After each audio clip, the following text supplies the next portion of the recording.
if you're in the home services industry, if you can create video, you can upload that to your YouTube channel, title it properly, add the right description, and then go the next step and share that video maybe as a blog post or something on your website, and ultimately from YouTube, share that to your Google business listing.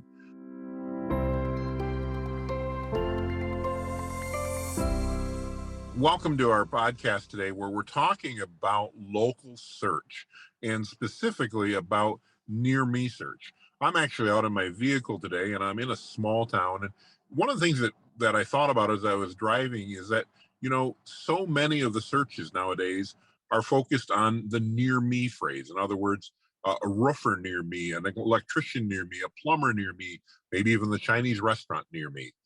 And yet, so many businesses focus on the major metropolitan areas. And I want to talk a little bit today with the team about specifically how can your business, how as a home services business in particular, how can you take advantage and rank well for the near me searches, even though your office may not be in that little town? How do we do that? And I want to chat a little bit with Jeremy and Ryan about that and get some thoughts, and hopefully share some ideas with you as a home services business owner or manager as to what you can do to capture those searches, because getting those searches will absolutely result in more book jobs for you. So Jeremy, Ryan, what do you guys think? As we start talking about near me searches, I guess we should probably take a step back and talk a little bit about the growth of that. I know Google's telling us, depending upon the stat you look at and the time frame, but there's been anywhere from a 350 to a 900% growth in near me searches. Can you explain to those that are watching today, what's that mean when we say near me search? Yeah. A lot of times what happens is people have their smartphones on them, and when there's location ability enabled on their smartphone, Google knows exactly where they are. And with that said, any search that they do is going to serve them the closest, most relevant information based on their search. It could be with the highest ratings, it could be with longevity of the business, and it could be exactly what's right next to them based on brick and mortar. So that's kind of what brought the search about, as far as being able to geolocate people and say, like, if you're in this area, here's what we have in your searches. So yeah. Makes sense. What are some ways? So, let's just talk here, West Michigan, where we're based. Obviously, our office is in Grand Rapids. That's the second largest city in Michigan. Lots of home service companies are optimizing for roofer in Grand Rapids, or roofing company in Grand Rapids, plumber in Grand Rapids. What about when we get into the suburbs and all that? And obviously, that's going to be more relevant. How do these home service companies, how do they rank for all those suburbs? I mean, they're not going to have 1,000 different pages in theory. What do they do to rank for those? They can put out a service area on Google, obviously. And truth be told, they should actually have relevant pages that are service-based pages based on location. So it's not that they're going to have thousands of pages, but they should absolutely try to target those to let Google know that they're definitely relevant for that search when somebody's in that location. So you're not far off when you say thousands of pages, though, because sometimes that's necessary to search to show up. I just did a Wikipedia search, and it says in Kent County, which is where Grand Rapids is, there's 97 different municipalities.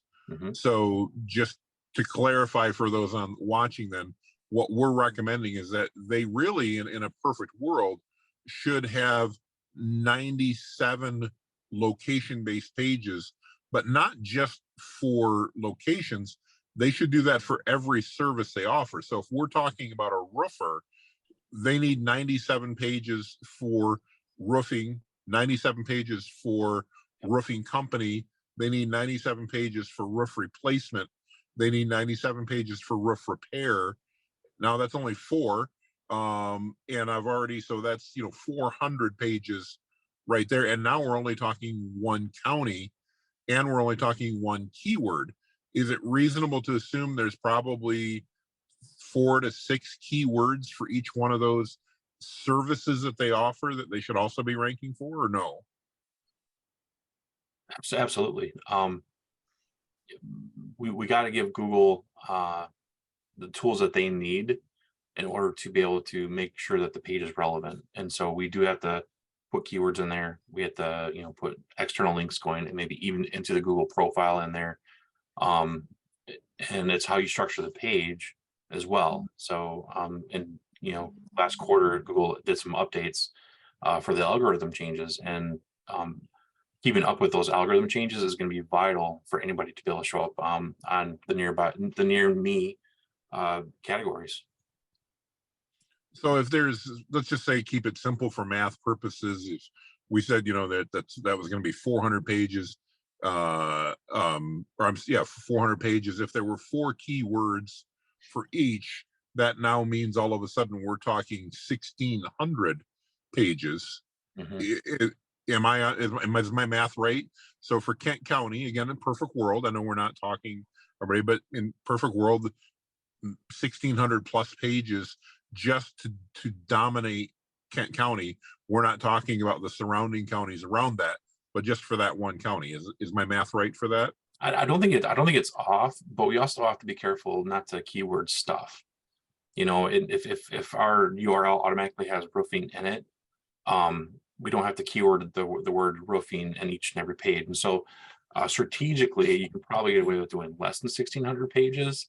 I think having an audit on your website and the traffic coming in would actually give us a better idea on what's the appropriate approach in order to make sure that you're showing up in those places and those phrases.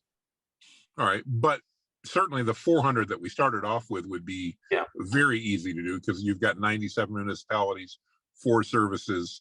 I know those that are doing the math are going to, Jonathan, you're off by 12, but if you give me that for round numbers, absolutely, that 400 pages is certainly very plausible as a need. And now again, I know for, at least in our area, most of the roofing companies that we deal with cover at least 4 of the counties in our area, if not more. So again, we're pretty quickly, assuming similar number of municipalities, we're pretty quickly back well over that 1,000 location-based pages on any given roofer or plumber or electrician's website. Yeah. But don't do it blindly though, right? Like, you got to have a strategy behind it. Thank you. That's where I was going to go. I hear that, and I'm playing devil's advocate here, but so I hear that sounds great, but it can't be as easy as just setting up 1,600 pages mentioning every little burg in the area. There's got to be more to it. Talk to me a little bit more about the strategy that goes into that, and how does one avoid, the dreaded duplicate content penalty or keyword stuffing penalty that you mentioned. To your point, Jonathan, about just having multiple service pages for each municipality, if you had one service page for Grand Rapids, if you're a roofer in Grand Rapids, you're not going to have as much luck or success ranking in Grand Rapids if you had roof repair, roof replacement, all of these different services you're providing in Grand Rapids. They're going to help you rank better in that municipality by having multiple pages rather than one page that says you're a roofer in that location. Makes a lot of sense. So the EAT acronym: experience, expertise, authoritativeness, trustworthiness. So talk to us about EAT. What does that mean when people hear Google EAT? They probably haven't even heard it. Explain that. And why is that important as we talk about location service-based pages? We're not talking about restaurants here. So what's Google EAT mean? Google EAT is EAT. It stands for experience, expertise, authoritativeness, and trustworthiness. So Google will look at your on-site pages and actually take note of how long have they been in business, possibly, because a new business can still rank for EAT if they're giving up the great data out. The expertise, what kind of stuff is on their website, on site, that says that I'm an expert in this area. What are they providing the public to explain that they're an expert in the area? Authoritativeness, who is writing the content, right? As an author, you actually have power over the web when you write at different spots, not only your website, but LinkedIn, Facebook, right? Those are attached with an email, and Google knows everything. So they're going to look at who's writing the content and making sure that it's not written by somebody else, right? And then also trustworthiness. Is the data you're giving trustworthy? And that's going to be when they take all of those algorithms and put it into a page layout, you have to be able to show everything in that algorithm with external links to the right appropriate pages, external links to the Google business profile, and then also how do we contact them, where they located, and then the keywords that we're going for as well, for like roof repair in a certain location. So there is definitely some strategy behind putting a page up. We can't just put it up willy-nilly. We have to make sure that it's written for a human, by a human. So it actually is really engaging for the public when they go to the site and land on it. I'm sorry. So years ago, obviously my white beard means I'm old, and I've been involved in this industry for a long time. In the old days, I know people used to, at just the bottom of their website, they would put a list of every city in the area, and that was it. Then after that, they decided to add city pages, where again, every page was basically identical, but they just changed the city name. Does that work today? No, that's when you get to the duplicate content. It's not written by a human. It's literally the same words, and I guess that goes towards Google's trustworthiness, right? You're not showing trustworthiness because you're just copying somebody else's stuff. So Makes sense. it is based on intent as well, though, because an e-commerce store who sells blue jeans, they're not going to get penalized for having blue jeans on their page millions of times, for the product they sell. It's the intent on how it's perceived to the public. So Got it. So if the average person's going to look at your site and go, wow, you've got 27 pages here that are identical other than city name, Google's smart enough to go, yep. And you're not trying to add value, and therefore Google's not going to be happy, because let's face it, at the end of the day, they want to bring that most relevant, most helpful search result. yeah. I think the beautiful thing people don't know about Google, though, is they provide you all the tools you need in order to be really good at getting this content out, right? They give you the maps, they give you a Google business profile, and they allow you to create links in between them. What they're going to really look at is the trustworthiness, right? Are you trying to spam Google business profiles so you show up in areas? Are you putting your phone number on posts? We just had a client text me like, why am I getting tagged for spam? It's because every post had a phone number on it, and Google's like, that's phone stuffing. We're not going to allow you to do that. So you have to follow the rules, but they do that so the public they don't want a business to pull the wool over the public eyes, say use us because we're the best. They want to make sure that everybody has a fair chance. So that brings up an interesting question. So you can't have a phone number necessarily on every page, but I know a lot of websites, even those that we create, have a phone number in the footer or the header, so it would appear as though that's on every page to the user. How does Google discern the difference between those two? I want to make sure that you understood. It's the Google business profile posting. So when somebody Gotcha. Okay. On our website, we actually want that. We actually want that phone number on every page, and we want it to be clickable too on a mobile phone. So I just want to make sure that was clarified. On the Google business profile, when they start posting, if you put your phone number on there, it will be flagged as spam. Gotcha. No, and I'm glad you clarified, because I didn't hear that right. So explain, if you would, talk to me a little bit. We talked local service pages, and I think we made that pretty clear. That your Google business profile or Google business listing, whatever they're calling it this month, I know is important. You mentioned posting. Talk to me. In most of, I think, our listeners' experience, the Google business listing is, where your address is and that, and maybe you've got a picture or two of your property, a map, that type of thing. What do you mean when you say posting to your Google business listing? That is a great question. Google business profiles, or Google My Business, is pretty much remnants of Google Plus.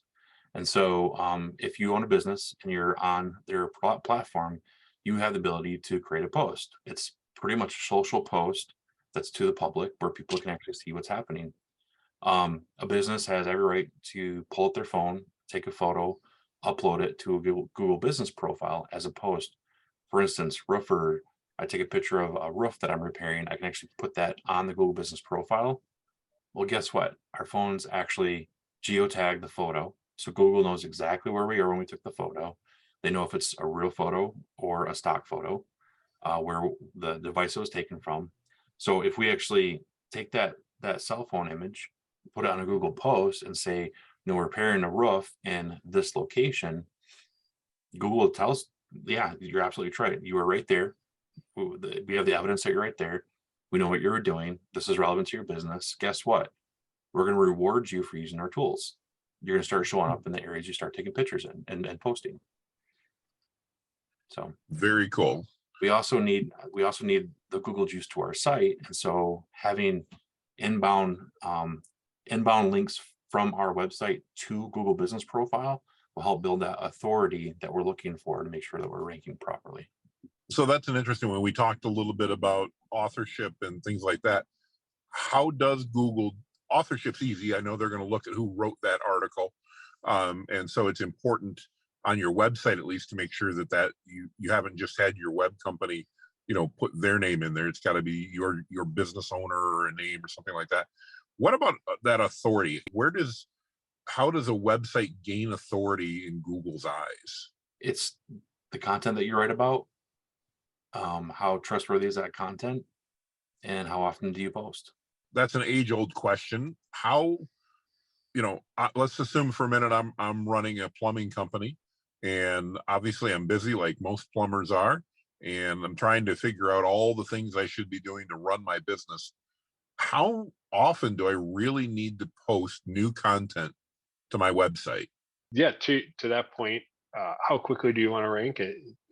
The more success you want to have, the quicker, the more you need to be doing. The other side of building that trustworthiness and that expertise and authoritativeness is, correct me if I'm wrong, having that content out on the web. So when you're posting new pages, posting those, linking to those on your social media profile, linking to those, to your point, on your Google business profile, the more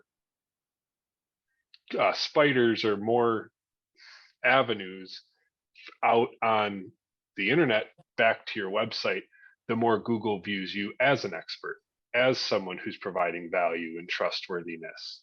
And the more people are engaging with that, the higher you're going to rank. Yeah.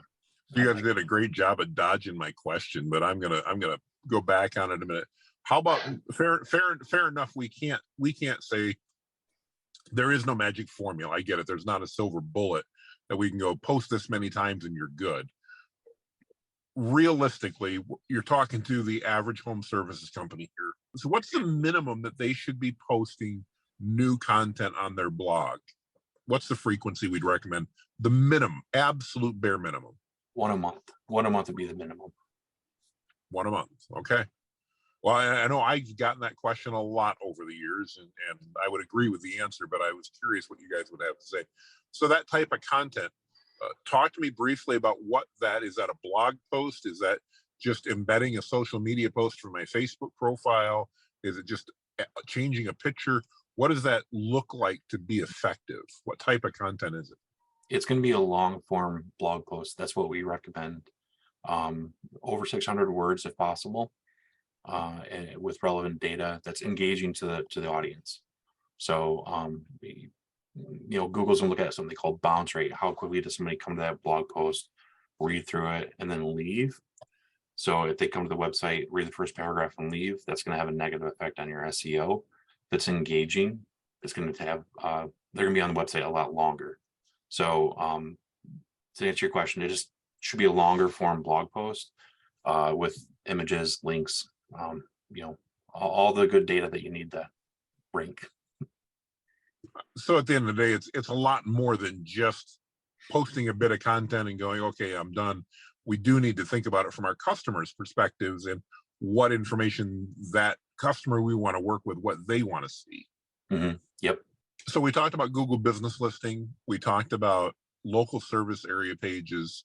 One of the things that I know somebody's going to be asking is, how about social media? How relevant, realistically, are the Facebook posts I do, the Twitter posts I do, maybe even the LinkedIn posts that I do, or Instagram, how much do they help my local search? It can be very valuable.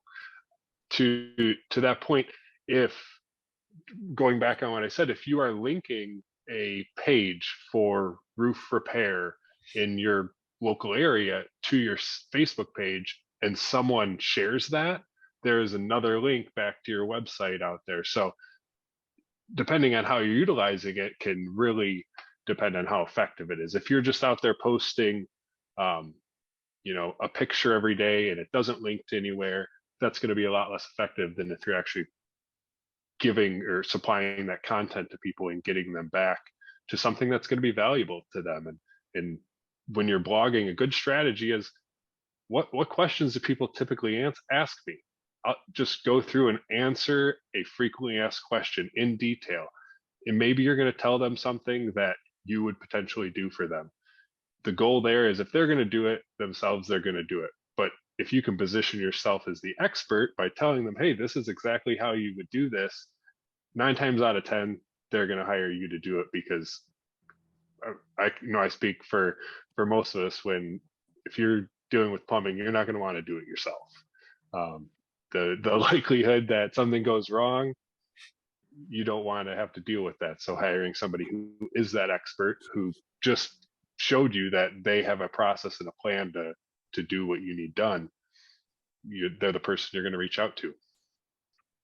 It kind of reminds me of the old days when we had something called newspapers that actually got delivered to houses. I've always compared social media to that. My example would be, I think, Ryan, you gave a good example. If you're sharing something from your website to social media, that can create good signals, because it's going to create links back to your website from Facebook, from Twitter, from LinkedIn, from a trusted property that has some value. We don't have to figure out exactly how much, but there's some. On the other hand, if I'm just posting something on Facebook and I go create a Facebook post with no links back to my website or my Google business listing, it's my opinion that does nothing for you in terms of local search. I'm not saying there aren't other value that can come from that, but from a local search, what we're talking about today, that post that you make on Facebook without linking back to your website or Google business listing has no value to you. And the reason I believe that is, I'd encourage anybody to go run and do a search on your business. Your Facebook page may come up, your LinkedIn page may come up, but I've never, ever seen an Instagram post or Facebook post or LinkedIn post come up in search results. And so as a result, without those links, I just don't see any value, again, from a local search.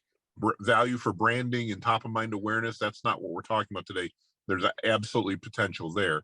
But from a local search, would you guys agree that maybe there's a signal if there's a link, but without a link, there's social media and local search really aren't directly related?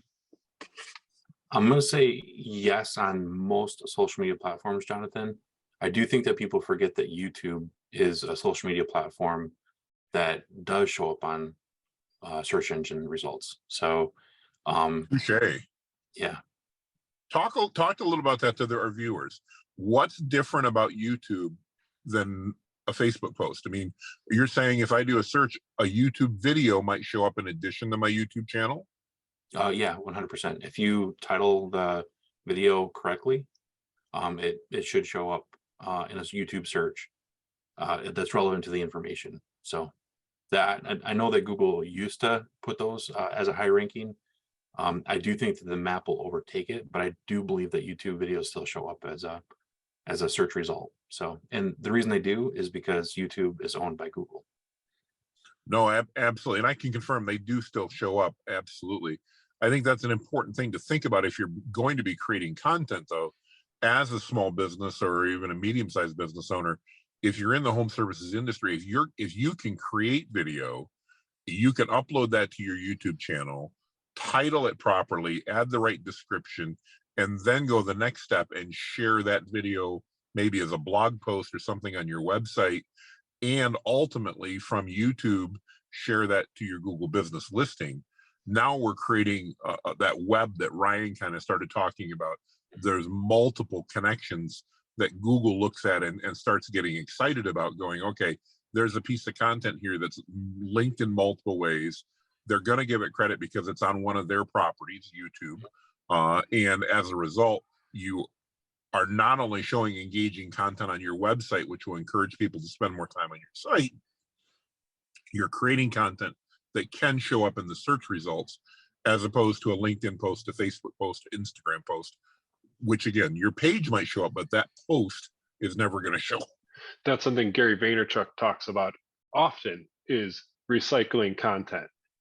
And for a small and medium-sized business owner, that is, it's almost one of the most important pieces, because you're not going to have the time to create a new piece of content every day. But if you create one video, you can actually, rather than thinking about that as one piece of content, we can turn that into 5, 10, 15 by, like you're saying, Jonathan, post that video to YouTube, share it on your blog, share it on your Facebook, all your social media, and recycling that as much as possible. Take that one video, chop it up into 3 shorter videos. We need, especially for a small, medium-sized business, really looking at how they can recycle as much content and turn that into as many posts, as many links as possible is a huge key. A good point. It's building on that trustworthiness, Ryan. You made a really, really good point about, if I'm going to watch a video of a plumber replacing a pipe, you said 9 times out of 10 I want to pick him just because he showed me how to do it. I believe he knows how to do his job, right? When you recycle that content, he doesn't show me, yeah, he knows how to do his job not only once, but 12 times on 12 different platforms. Yeah, I think I found my guy. Really, really good point, Ryan, about building trustworthiness along with those links that are needed to rank. Really good job. Thank you. Last thing I want to talk about in local search is something that a lot of people talk about, and that's directories, making sure, and NAP, or name, address, and phone number. How important is it to make sure that not only is your business listing correct on Google, but that you have matching data, matching name, address, and phone number on essentially every location your business is listed online? How important is that today? You have to build that trustworthiness. If you have different data on every single platform like Yellow Book, Yelp, you're not going to rank. Google will actually take your profile down because they don't trust you.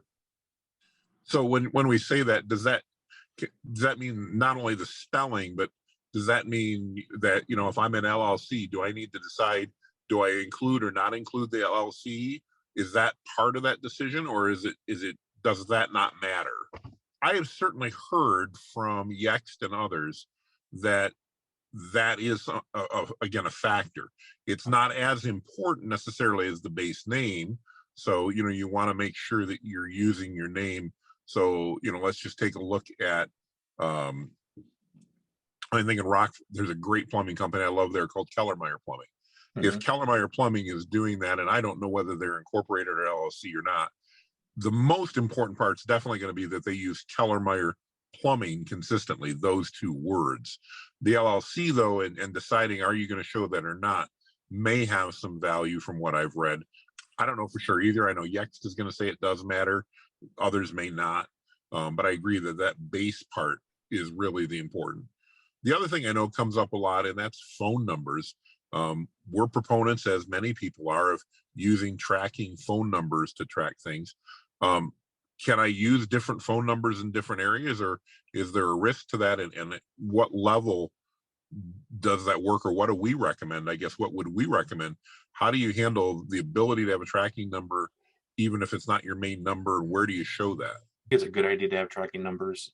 What they're going to be looking for is making sure your Google business profile has a relevant number that is also found elsewhere on the internet that is associated with your business. So I'm a big component of tracking numbers.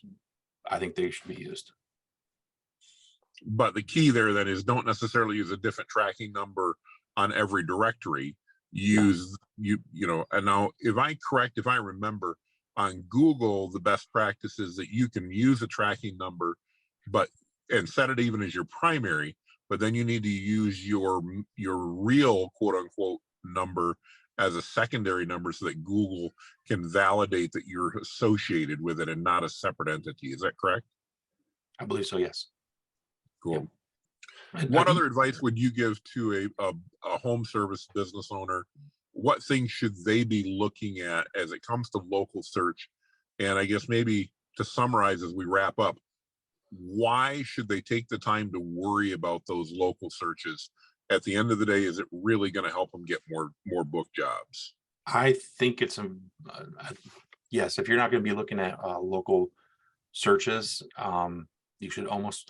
This can be brutal, but you should almost be packing your bags. Google's putting such an emphasis on that in 2023.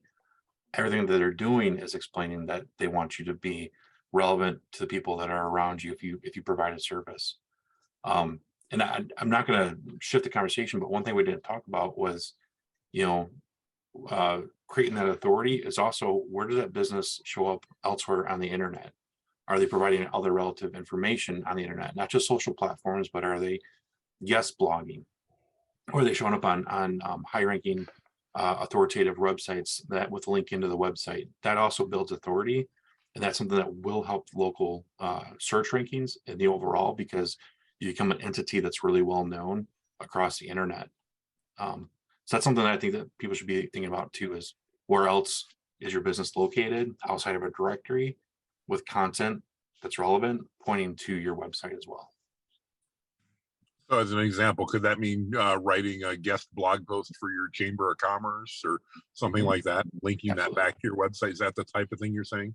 Yeah, absolutely. Or an industry trade journal or industry trade site, that type of thing? Yep, 100%. I know in the home services industry too, it's all about partnerships. If you're a plumber, you probably know an HVAC company. If you're a roofer, you probably know a drywall or a window installer. Those are the kinds of partnerships too that are just as valuable online as they are in person. So utilize it. Excellent. Any last bits of advice? Obviously, we've covered a lot of things here today, lots of information. It's even hard for me to remember all of it.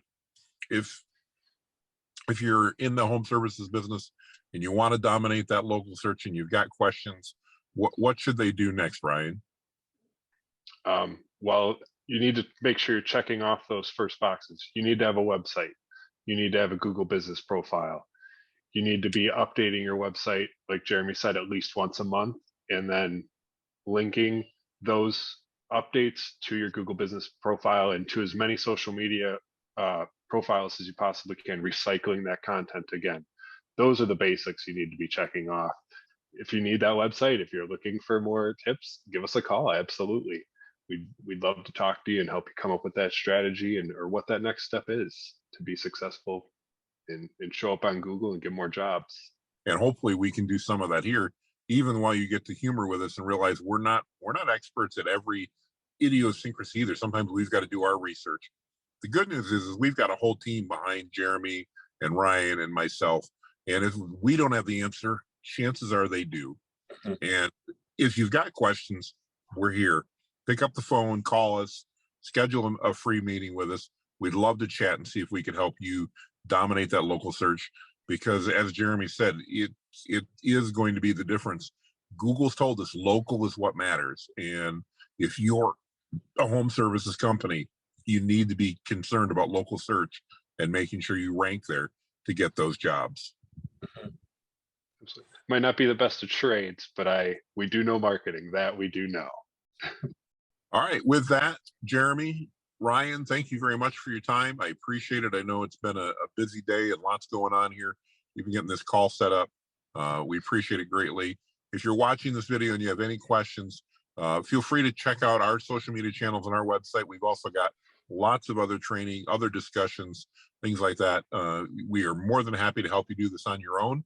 Or if you've got to run the business and don't want to, we're happy to help you do it as well. Yes, Make it a great day, everybody. Thank you. Thank you, Jonathan.